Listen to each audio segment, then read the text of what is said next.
Yeah, biggest threat to corporates probably, instead of any single one threat, it's the complexity of risks that we're seeing today.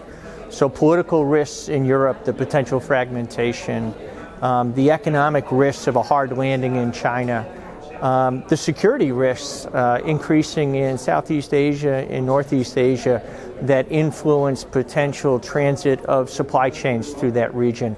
It's the confluence of these risks that corporates really need to get their hands on and understand, and then determine how they impact their particular sector and their particular business and strategies.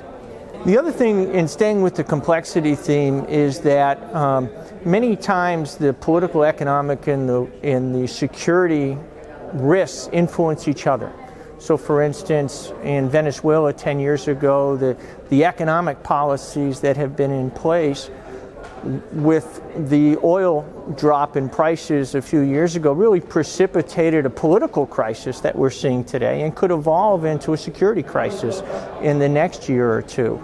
So it's understanding those second and third order impacts to the risks that we're looking at, and understanding again how those would impact our particular businesses and strategies. The great news is there is action people can take, and what we really recommend is a scenarios-based approach to looking at those risks.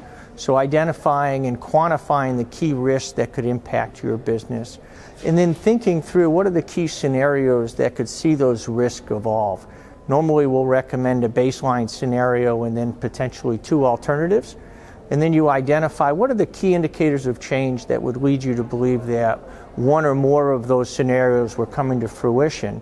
And then you can think in terms of what are the mitigating strategies that could help you address those.